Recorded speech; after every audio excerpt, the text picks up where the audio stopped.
ክልል መንግስትን ለመገልበጥ በሽብር እንቅስቃሴ ላይ ተገኝታችኋል። ኢንስፔክተር ረሺድ አብዲ ለምሳሌ ረሺድ ስንለው አቤት ምናምን ብሎ ይዞራል ማለት ነው። አዋል የጠራው መስሎ በእርግጠኝነት ትክክለኛ ስማቸው ነበር የሚጠቀሙት ማለት ነው። የማህበራዊ ሚዲያው ተጽዕኖ ፕላስ የተወሰኑ እስረኞች ቤተሰቦች ያንን ቦታ ማወቃቸው እኛን በህይወት እንድንቆይ አድርጓል ብዬ አምናለሁ። አዲስ አበባ ውስጥ ሴፍ ሃውስ የሚባሉ ኮድድ የሆኑ ማሰቃያ ቦታዎች መሪዎቹ ህልማችንን እየኖርን ነው ይላሉ። በአራቱም የሀገሪቱ አቅጣጫ እጅግ የሚገርም በኢኮኖሚክስም በምንም ዲፋይን ልታደርጊው የማትችይው የተምታታና የተቃወሰ ነገር ውስጥ ነው ብልጽግና ሀገሪቱንና ህዝቧን የከተተው።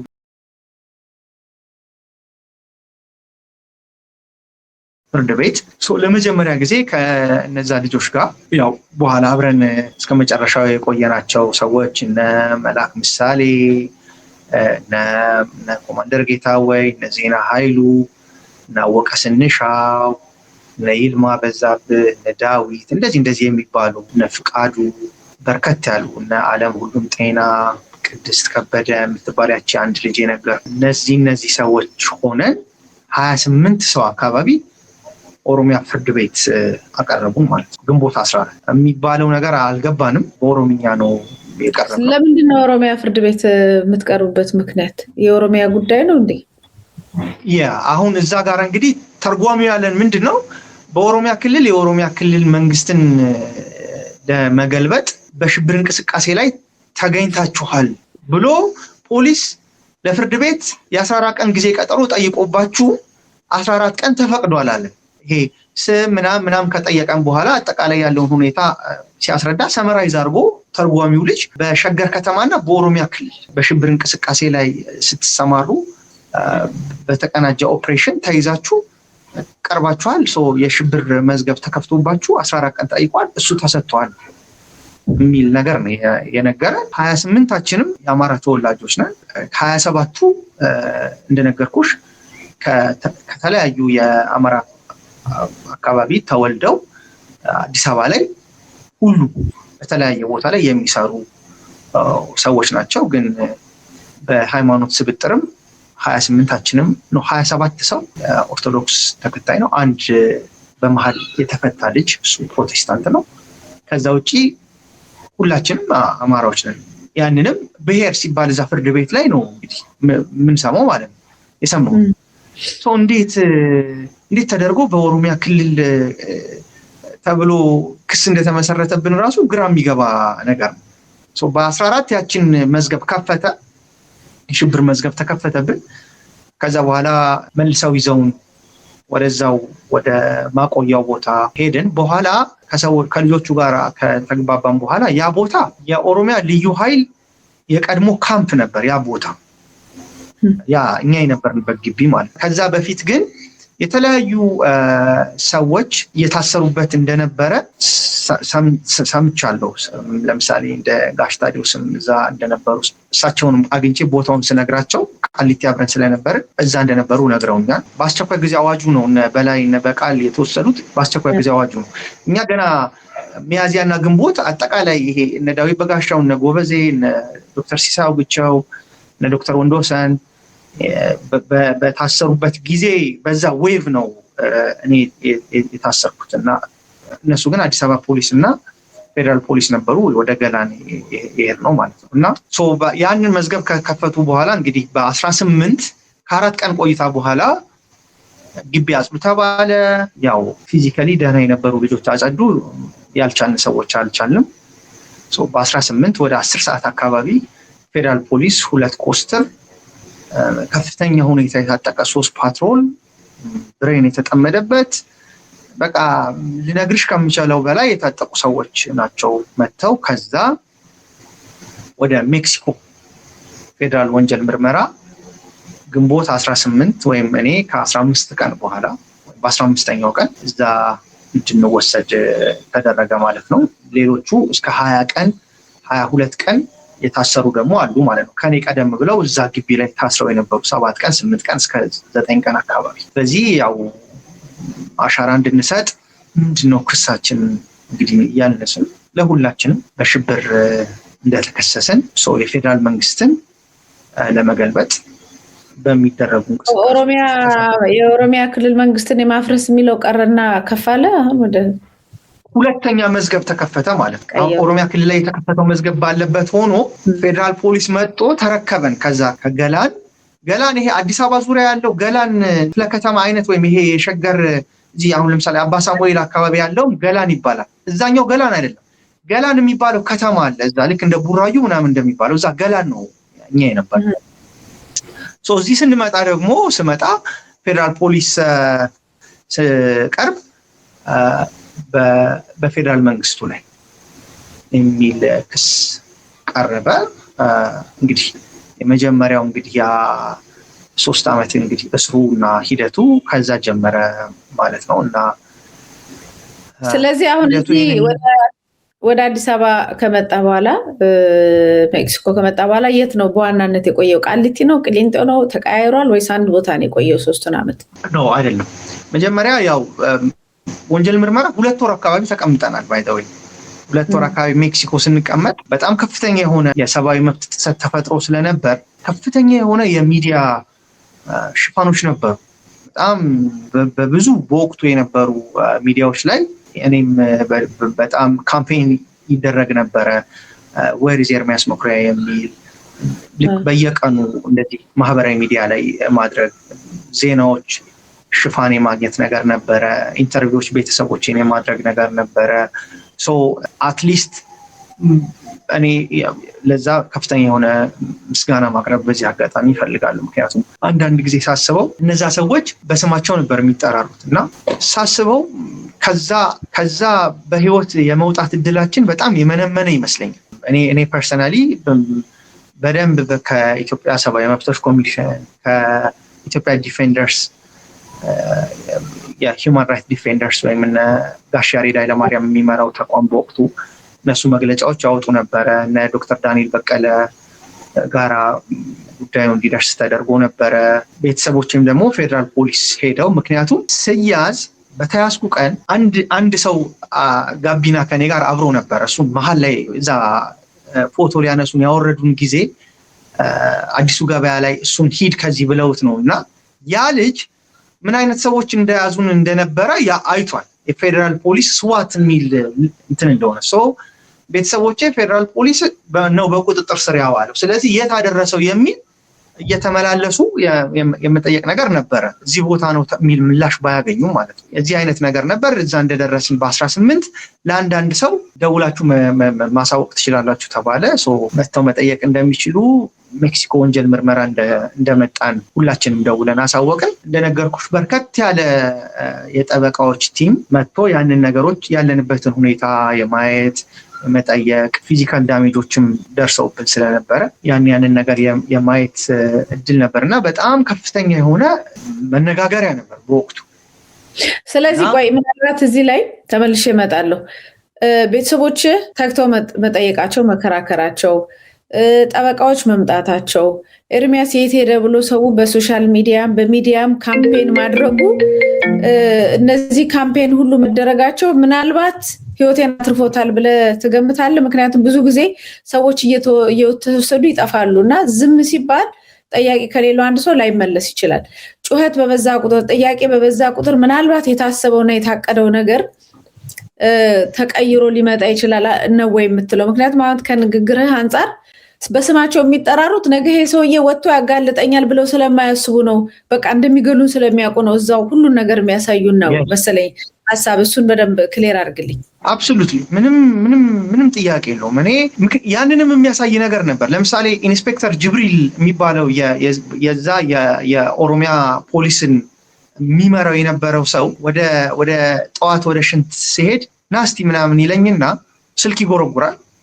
ናስቲ ምናምን ይለኝና አንተ እነዚህ ሲኖትራክ ምናምኖች አሽከርካሪ አይደለህም እንዴ ብሎ ይጠይቀኛል። አይደለሁም። ምክንያቱም ማህበራዊ ሚዲያ ላይ የሚባለውና እዛ መጀመሪያ አካባቢ ላይ እዛው መርማሪዎች አካባቢ ይባል የነበረው ነገር እንትን ብሎታል፣ ሚስማች ሆኖበታል። ገብቶሻል? እና ይጠይቀኝ ነበር ምናምን።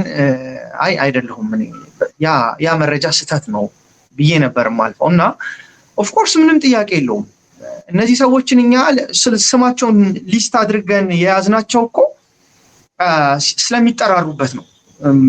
እንደነገርኩሽ እነ ተስፋዬ ቶላ፣ እነ ተስፋዬ ኦላና፣ እነ አሸናፊ፣ እነ ቦጋለ፣ እነ ፍቃዱ፣ እነ አሸናፊ፣ እነ ለሜሳ እነዚህ በሙሉ የሚጠራሩት ያ የነሱ ነገ ወጥቶ አሁን የምሰጠውን አይነት ቃል ልሰጥ እንደማልችል እርግጠኞች ስለነበሩ ነው። እኔ ከዚህ ቀደም ለምሳሌ በማዕከላዊ ታስረው የነበሩ ጓደኞቼ ጋር ስናወራ በጭራሽ እንደዚህ አይነት ኦፊሻል ስማቸው አይጠራሩ። ኢቭን ኮድ ነው ብለሽ እንኳን እንዳቲ ሜክሲኮ ከመጣን በኋላ በዩኒፎርም ስናያቸው ረሺድ ምናምን ስንለው ለምሳሌ ኢንስፔክተር ረሺድ አብዲ ለምሳሌ ረሺድ ስንለው አቤት ምናምን ብሎ ይዞራል ማለት ነው። አባል የጠራው መስሎ ሶ በእርግጠኝነት ትክክለኛ ስማቸው ነበር የሚጠቀሙት ማለት ነው። እና እነ ኡመር እነ ካሳ እነዚህ የሚባሉ የብሔራዊ መረጃ ሰዎች ሳይቀሩ በስማቸው ነው የሚጠራሩት የነበረው። እና እኔ ላይ ሊወሰድ የታሰበ ነገር ነው። የአንዳንዶቹም ቤተሰቦች ደግሞ በራሳቸው መንገድ እዛ ደርሰው እንደነበረ በኋላ ከተቀላቀልን በኋላ ለማወቅ ችለናል። እና የተወሰኑ ልጆች የኔ ቤተሰቦች ወደ አዲስ አበባ ዙሪያ ላይ ወደ ሱሉልታ፣ ወሊሶ፣ ገላን ጭምር መጥተዋል። ግን ቦታውን ሎኬት ማድረግ አልቻሉም። ሎኬት አድርገው ግን እዛች ገመዷ ድረስ የደረሱ ሰዎች ነበሩ። መግባት አይቻልም፣ እዚህ ማንም እስረኛ የለም ተብለው የተመለሱ ግን ሙሉ ቀን እዛ ውለው ባሻጋሪ እንደዚህ ያዩ ሰዎች ሲወጡ ሲገቡ፣ መኪኖች ሲወጡ ሲገቡ ያዩ የእስረኛ ቤተሰቦች አሉ።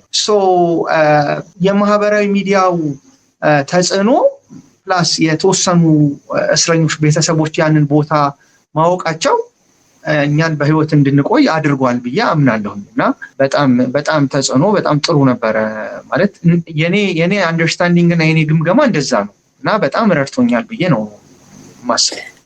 ቅድም ፊዚካል ዳሜጅ ብለህ ነበረ የተመታው የተደበደብከው ቦታዎች አሉ። ወደ ሆስፒታል ሄደህ ራሱ ሆስፒታል ሐኪሞች እውቅና የሰጡት ችግሮች ነበሩ። ስለሱ እስቲ ንገረን በደንብ። ወይ ምንድነው የሆነው መሰለሽ? እኛ የመጀመሪያ ያው ፍርድ ቤት እንግዲህ ልደታ ከፍተኛ ሽብር ችሎት ስንቀርብ የመጀመሪያ ጥያቄዎቻችን የነበረው ሕክምና ያስፈልገናል። እኔ በግል ያንን ነው ሌሎችም አባሪዎች ያነሱት የነበረው። እኛ መታከም እንፈልጋለን፣ ከፍተኛ የሆነ ድብደባና ስቃይ ደርሶብናል፣ መታከም እንፈልጋለን።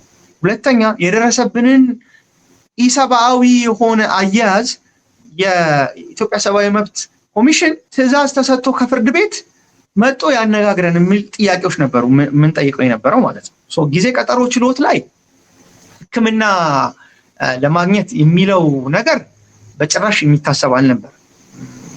2 ወር ፌደራል ፖሊስ ስንቆይ ይህን ጥያቄ የተስተናገደልን ሰዎች አልነበር። መደበኛ መዝገብ ተከፍቶ ወደ ቂሊንጦ እንድንወርድ፣ ቂሊንጦ ወርደን ደግሞ ቅጣት ቤት የሚባል ዞን 5 እና ዞን 4 የሚባል 2 ቦታ ነው የፖለቲካ እስረኛ የሚታሰረው። አሁንም ክርስቲያን ታደለ፣ ዶክተር ወንዶሰን፣ ዮሐንስ ቦያለው፣ ዶክተር ካሳ ተሻገር፣ ዳዊት፣ ጎበዜ፣ ዶክተር ሲሳይ እዛ ውስጥ ነው አሁንም ያሉት። እዛ 2 ዞን ውስጥ ዞን 5 የሚባል ቅጣት ቤት ወይም በእስር ቤት ውስጥ በተለያየ የጸብ፣ የእጽ ዝውውር፣ ህገወጥ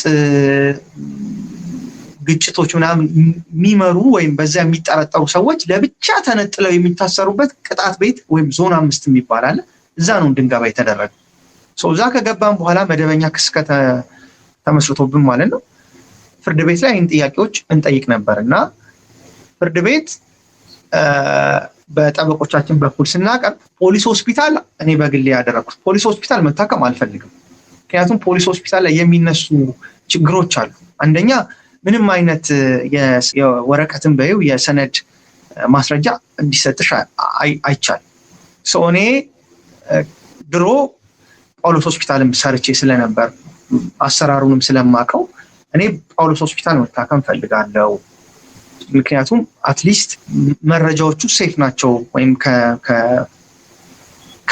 በፖሊስ ተቋም ስር የሚተዳደር ስላልሆነ ያንን ብለን ጳውሎስ ሆስፒታል እንድንታከም ፍርድ ቤቱ አዘዘልኝ። ጳውሎስ ሆስፒታል ሄጄ ያው ምርመራ ለማድረግ ሞክረናል። ጳውሎስ ሆስፒታል የነበረውን የትራውማ ወይም ከዚህ ከእሳት ቃጠሎ ከድንገተኛና ከትራውማ ጋር ወይም ከዚህ ከተለያየ አደጋ ጋር የተያዘን ነገር የሚያይበት አንድ ሌላ ዊንግ አለው። ወይም የጳውሎስ ሆስፒታል ስር ሆኖ እነዚህን ጉዳዮች ላይ ስፔሻላይዝ አድርጎ የሚሰራ አቤት ሆስፒታል የሚባል አለው በዮሐንስ ቤተክርስቲያን በኩል ገባ ብሎ እዛ እንዲታይ የተደረገ።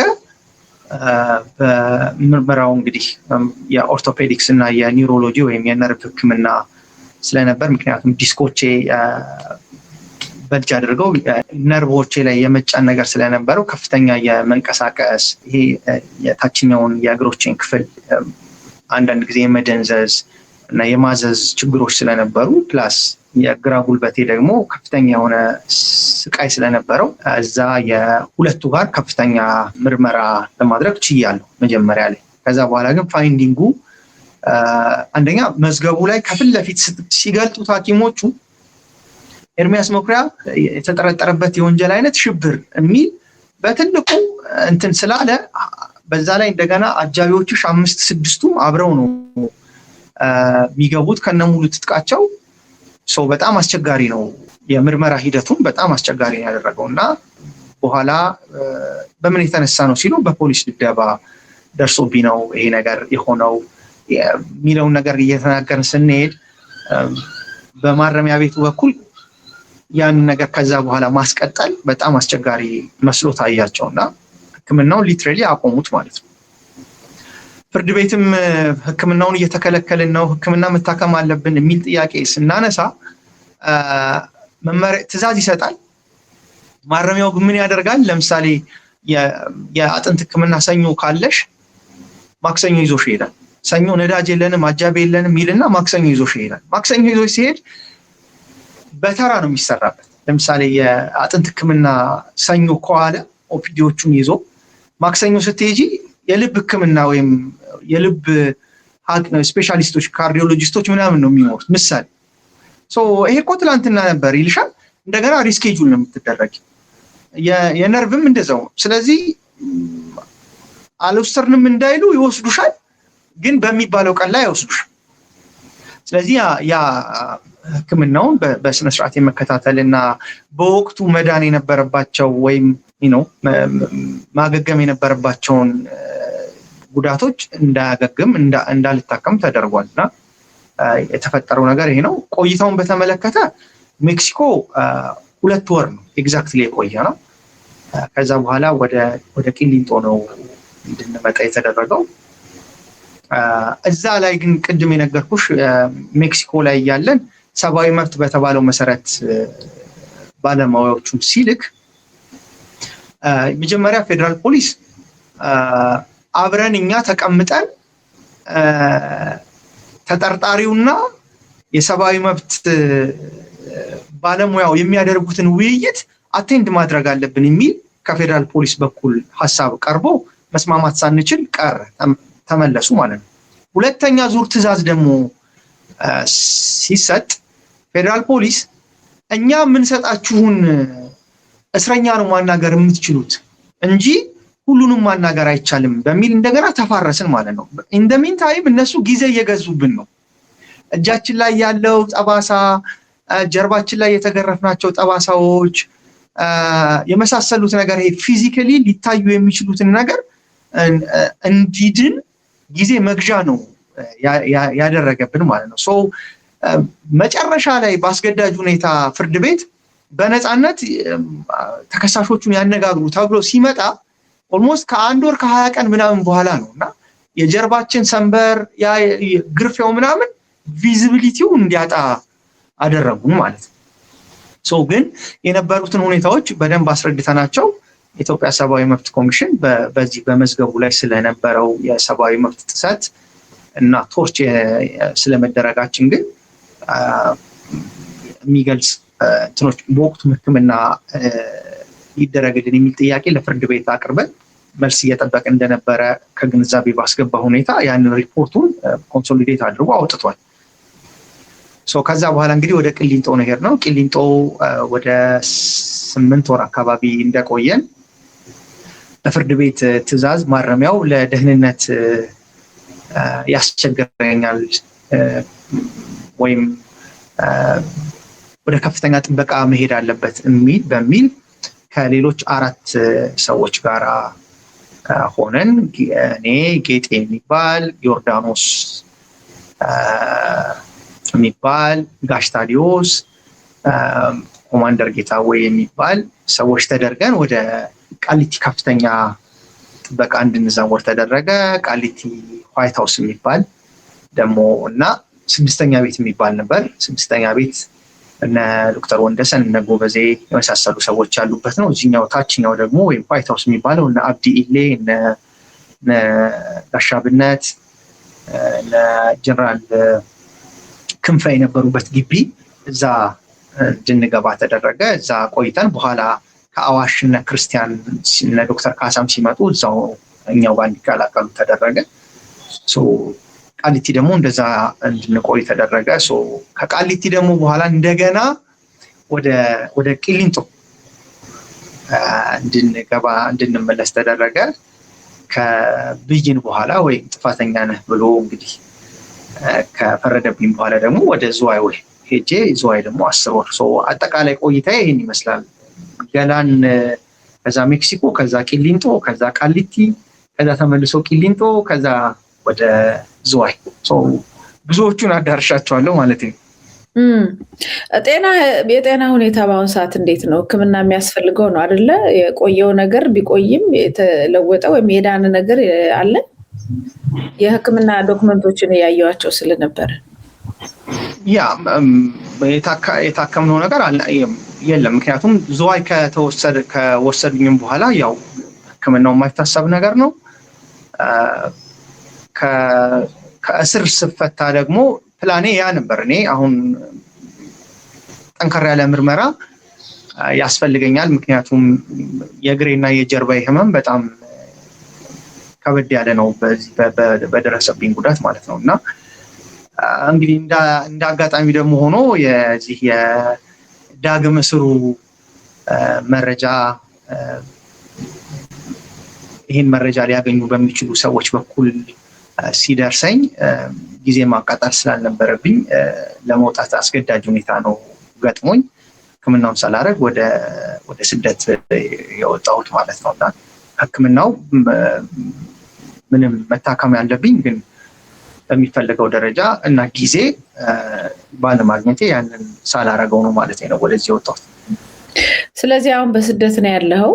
አዲስ ህይወት ያውም የስደት ከቤተሰብ የተለየ ምንም ያልተዘጋጀበት ስደት ነው ኦፍኮርስ የሆነው። ትላንትና ንብረትም ስራም ለሌላ የሚተርፉ ሰራተኞች ለሌሎች ቀጥረህ ሁሉ የምታሰራህ ድርጅት ረን የምታደርግ ብዙ ነገር ያለህ እንደነበረ እናውቃለን። አሁን በከፈልከው መስዋዕትነት በቆምክለት የእኩልነት ጥያቄ ተሰደህ ሁሉንም አተህ ጤናህንም አተህ እንደገና ደግሞ ተሰደህ ከዜሮ የምትጀምርበት ከቤተሰብ የተለየበት ሁኔታ ነው ያለው። ይህንን ያዩ ወዳጅ ዘመዶች፣ ወገኖች መረዳት ማገዝ አለብን። አንደኛ መታከም አለበት፣ ሁለተኛ ደግሞ ባለበት ሀገርም ቢሆን እንደገና ቀጣይነት ያለው ስቃይ ውስጥ መግባት የለበትም የሚል ጥያቄ እያነሱ ነው። እና ዞሮ ዞሮ አንተ አሁን በዚህ ጉዳይ ላይ አንተ እንዳልጠየቅ ይታወቃል። ግን ለሕክምናና ለምናምን ሌሎች ወገኖች የከፈቱት ጎፈንድሚ ያለ እዚህ ላይ የማስገባው ማለት ነው። ይህንን ታውቃለህ ወይ ለማለት ነው። አንተ ባትጠይቅም እየተደረገ ያለውን ለአንተ እየተደረገ ያለውን ነገር እውቅና ትሰጠዋለህ ወይ? የስ አውቀዋለሁ ምልሽ ይሄ ምንም ጥያቄ የለውም።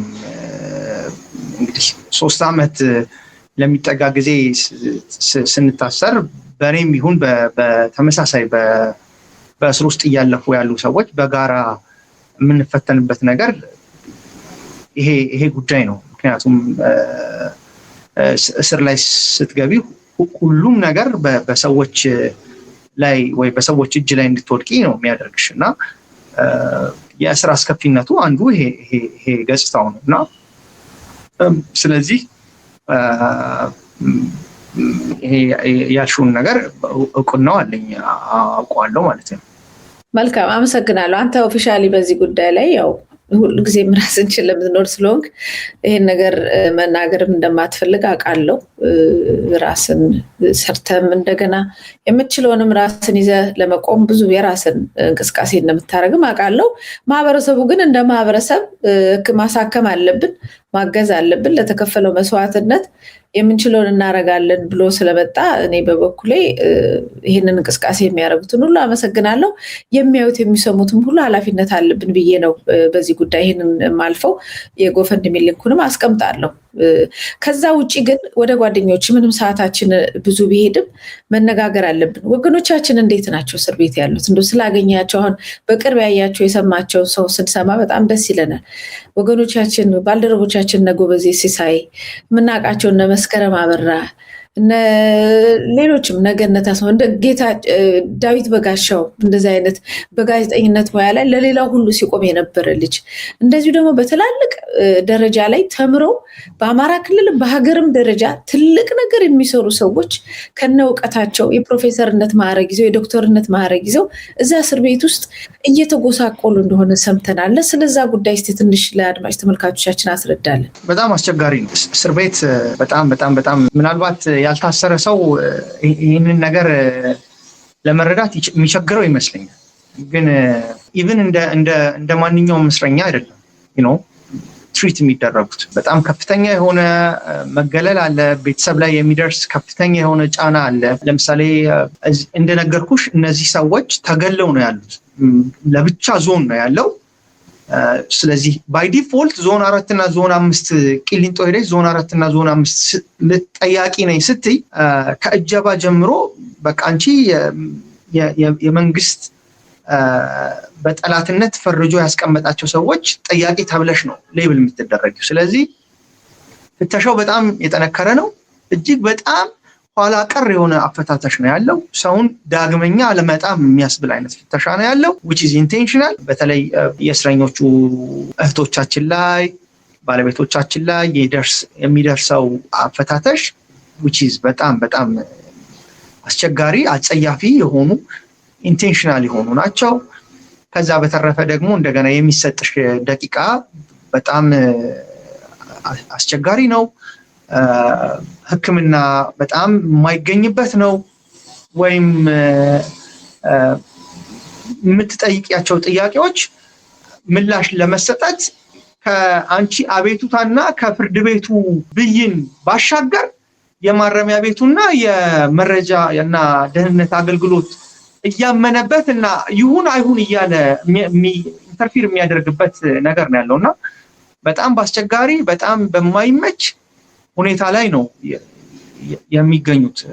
ከዛ ቀጥሎ ደግሞ ፍተሻው ሰዓት አልቦ ነው። ሰዓት እላፊ ነው የምትፈተሹ። ቤትሽን ገብተው የሚፈትሹት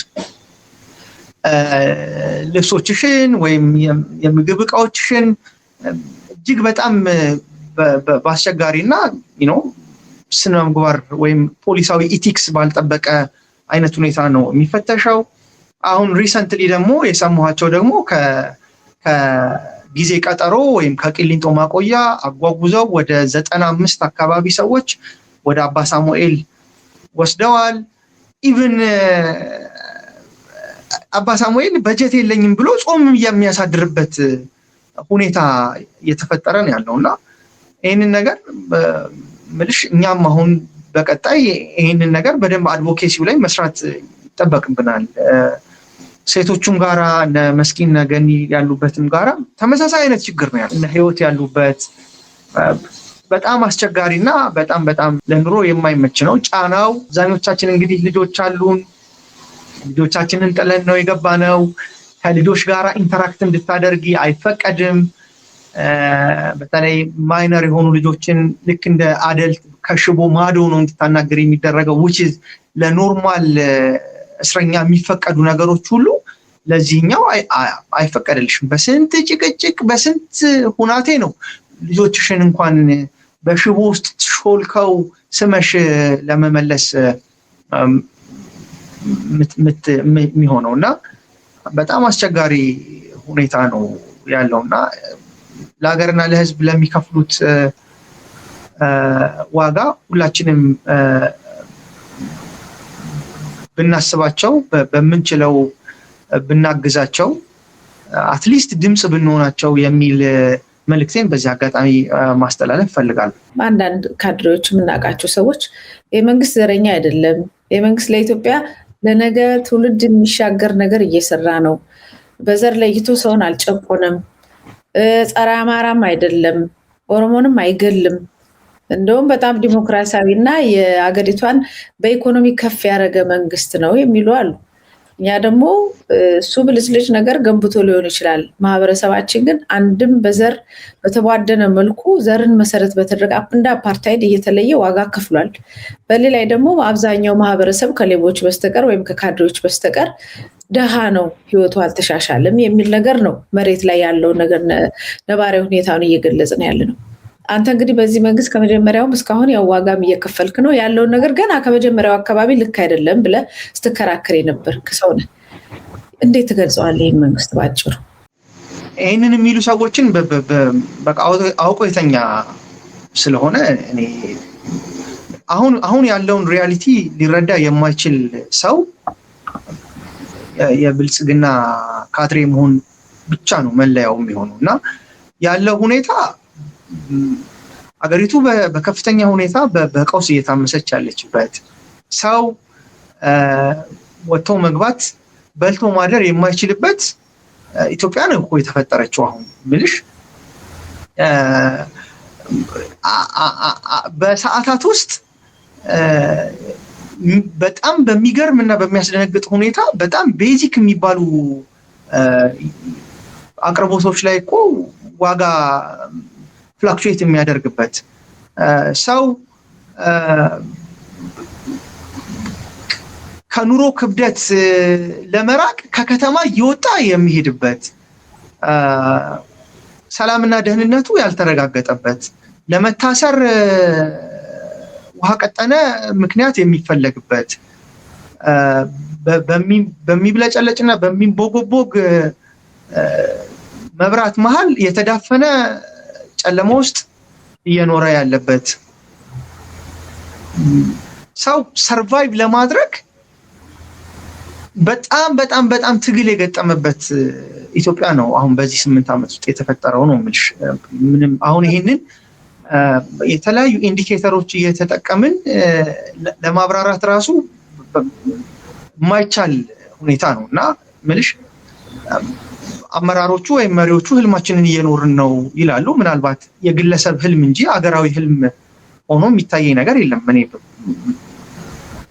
በአራቱም የሀገሪቱ አቅጣጫ እጅግ የሚገርም በኢኮኖሚክስም በምንም ዲፋይን ልታደርጊው የማትችይው የተምታታ እና የተቃወሰ ነገር ውስጥ ነው ብልጽግና ሀገሪቱንና ህዝቧን የከተተው ብዬ ነው ማምን።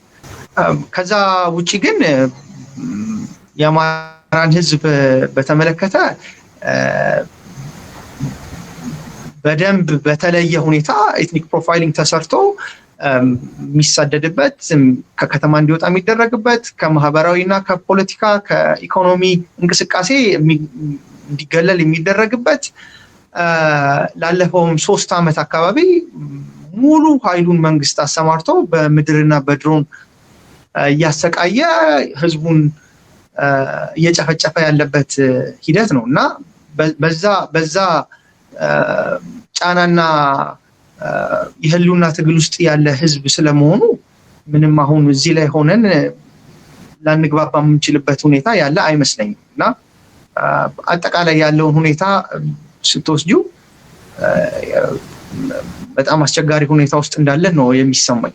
ቅድም ስትናገር እንደዚህ አይነት የመገረፊያ የመቀጫ ቦታዎች፣ ህይወት የማጥፊያ ቦታዎች በየአካባቢው እንዳሉ ብዙ ጊዜ በኢንተርናሽናል ዓለም አቀፍ ሚዲያዎች ሳይቀር የተዘገቡበት ነገር አለ። የነ ኮሬ ነገኛ ነገር ወጥቷል። አሁን ደግሞ 120 የሚባል ነገር ወጥቷል። እነዚህ ማሰቃያዎች እና አሰቃዮች በቡድን ተዘጋጅተው ማህበረሰቡን የሚቀንሱበት የሚያጠፉበት ነው እና አንተ እንግዲህ አንደኛውን አይተኸዋል፣ ሌሎችን የምታውቋቸው ይኖራል።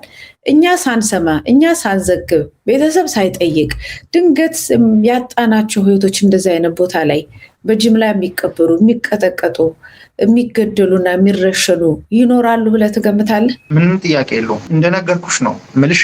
ለምሳሌ አሁን የነገነት አራጌን ለምሳሌ መውሰድ ትችያለሽ እኮ ምልሽ። ነገኒ አሁን እንግዲህ እኛ እስር ላይ ሆነን ነው ይህንን ነገር የሰማነው። መንግስት ደብዛቸውን ካጠፋቸው ሊትራሊ አሁን ወደ ካልተሳሳትኩ ወደ ዓመት ከ8 ወር እንደዚህ አካባቢ ሆናቸዋል። ለምሳሌ አሁን በአዲስ አበባ ውስጥ ሴፍ ሃውስ የሚባሉ ተብለው በኮድድ የሆኑ ማሰቃያ ቦታዎች አሉ። ለምሳሌ አሁን በቅርብ እንኳን ብታይ አይ ቲንክ ከአንድ ሳምንት እንደዚህ ከ4 ቀን በፊት የሰማሁት የአዲስ ስታንዳርድ ስታፍ ተወስዷል።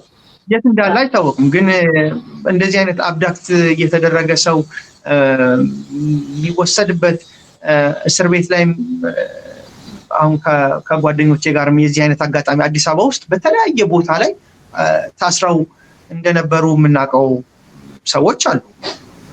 ለምሳሌ ጋሻ አንዳርጋቸውንም ብታይ በመጽሐፉ ላይ የገለጻቸው እንደዚህ አይነት ነገሮች በቀደመው መንግስት የነበረውን አሰራር የአሁኑ መንግስት አድቫንስ አድርጎ በደንብ የቀጠለበት ነገር ነው የምታየው። እና ሰዎች እጅግ ከፍተኛ የሆነ ስቃይ፣ እጅግ ከፍተኛ የሆነ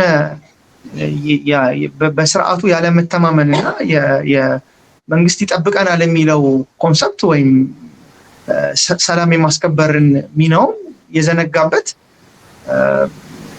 ዜጎችን በከፍተኛ ፍርሃትና በከፍተኛ የጠፍንጎ የመያዝ ሂደት ውስጥ ያለበት ሁኔታ ነው ያለው። ስፔሻሊ በአዲስ አበባ ብትወስጂ የዚህ አይነት ነገር ነው ያለው እና ምናልባት ዳስጥሎ ሰው እያለቀሰበት ያለው ሂደት በትክክል የሚገልጸው ይመስለኛል ማለት ነው። በጣም አመሰግናለሁ ኤርሚያስ። እንግዲህ ሌላ ጊዜ በአንዳንድ ጉዳዮች ላይ ምናልባት ከነበርክበት ቆይታ አንጻር አንተ የምታውቃቸውን ነገሮች አልፎ አልፎ እየወጣ ከዛ ጋር የሚገናኝ ነገሮች ሲኖሩ መቼም እየደወልንም መጠየቃችን አይቀርም። አንዳንድ ነገሮችን አንተ እዛው በተግባር ያያቸው ነገሮች ስላሉ በተለይ እስር ቤት ጉዳዮችን በሚመለከት ማለት ነው። ለዛሬው ግን ረዘም ላለ ቆይታ የነበረህን የእስር ቤት ጉዞ፣ ኢትዮጵያ ውስጥ የነበረውን የሰብአዊ መብት አያያዝ ያለውን ነገር ሁሉ ስላካፍልከኝ እጅግ በጣም አመሰግናለሁ። በጣም አመሰግናለሁ መቲ፣ እግዚአብሔር ይስጥልኝ። እንደ መውጫ ትንሽ ማመስገን የምፈልጋቸው አካላት ስላሉ የመጀመሪያው ደከመኝ ታከተኝ ሳይሉ ለጠየቁኝ ለተመላለሱ ቤተሰቦቼ በጣም አመሰግናለሁ። እንዲሁም አሁንም እስር ላይ ላሉ ጓደኞቼ ቤተሰቦች አይዟችሁ በርቱ ማለት እፈልጋለሁ። እስር ቤት ያሉ በተለያየ ምክንያት በማንነታቸው ታስረው ለሚገኙ ወገኖቼ በጣም አይዟችሁ በርቱ ማለት እፈልጋለሁ። ከዛ ውጪ ደግሞ በተለያየ ቦታ ላይ ሆነው ስቲል ገዛቸውን እያደረጉ ያሉ ለምሳሌ በጥብቅና በተለይ ለአብዛኛው የዚህ በማንነታቸው ታስረው በፖለቲካ አመለካከታቸው ታስረው እስር ቤት ውስጥ ተቆልፎባቸው ላሉ ወገኖቼ በነፃ የህግ አገልግሎት የህግ ድጋፍ እንዲያገኙ እያደረጉ ያሉ እነ ቤተ ማርያም አስማማውን፣ እነ ሄኖክ አክሊሉን፣ እነ ሰለሞን ገዛኸኝ፣ ነጋሽ ታለማን በአጠቃላይ እነ አዲሱን በከፍተኛ ሁኔታ ላመሰግናቸው እፈልጋለሁ። በግልም እነዚህ አሁን የጠራሁልሽ ሰዎች በተለያየ ሁኔታ ያለ መታከት ስለደገፉኝ በጣም ማመስገን እፈልጋለሁ። እንዲሁም በተለያየ ሁኔታ እኔን በመቀበል እንደወጣ እንዴት መውጣት እንዳለብኝ ሀሳብ የሰጡኝን ያን መረጃ እንዳገኝ አገዙኝን ከዳግም እስር እንዳመልጥ ያደረጉኝን ሰዎች ምናልባት እነሱንም ጭምር ማመስገን በጣም ፈልጋለሁ። ከዛ በተጨማሪ በታሰርኩባቸው ጊዜያቶች ውስጥ የት ገባ በሚል ከመጀመሪያው ቀን ጀምሮ ድምፅ ለሆናችሁኝ የማህበራዊ ሚዲያ በተለይም የፌስቡክ በአካልም ባታውቁኝም ግን ሂደቱን በመቃወም ወይም የት ነው እንዴት እንደዚህ ሊፈጠር ይችላል በማለት ድምፅ ለሆናችሁኝ ወገኖቼ ከፍ ያለ ምስጋና ማቅረብ እፈልጋለሁኝ። ከዛ በተጨማሪ ደግሞ ባለመታከት በሚዲያ በየቀኑ እንግዲህ አሁንም ከተፈታውን በኋላ እያየሁኝ ያለሁት በተለያየ የዩቲዩብ አማራጮችም ይሁን በተለያየ የማህበራዊ ሚዲያ የመረጃ ማስተላለፍ ዘዴዎች ዜናዎችን ከቨሬጆችን እየሰጣችሁ ያላችሁ የተለያያችሁ ማህበራት፣ የሚዲያ ተቋማት እጅግ በጣም አድርጌ አመሰግናችኋለሁ። ይህን ነገር በተሻለ ደግሞ ሁኔታ አጠናክረን ህዝባችን ነፃ እስከሚወጣ ድረስ እንድንቀጥል አደራም ለማለት ፈልጋለሁ። በድጋሚ በጣም አመሰግናለሁ።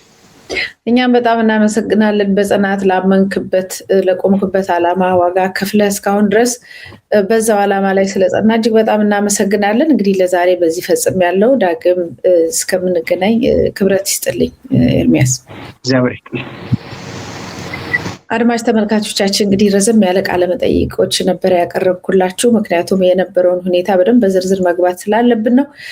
ከኛ ጋር ቆይታ አድርጋችሁ በትዕግስት ላዳመጣችሁ ሁሉ እጅግ በጣም አመሰግናለሁ።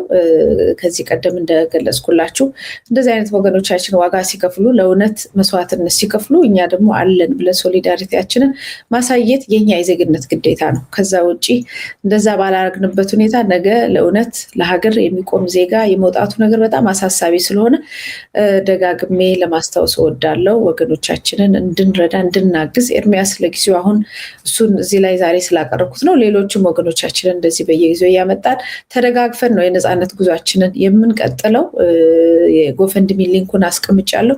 በዛ ላይ ገብታችሁ በአዲስ ህይወት እንድናሳክመውና እንድናቋቁመው የጠየቁ ወገኖች አሉ። ከእነሱ ጋር አብረን እንድንቆም ከወዲሁ ድጋሚ ጥያቄን አቀርባለሁ። ያስተናገድኳችሁ መታሰቢያ ይቀጣላ ነበር። በሌላ ፕሮግራም እስከምንገናኝ ሰላም ቆዩ።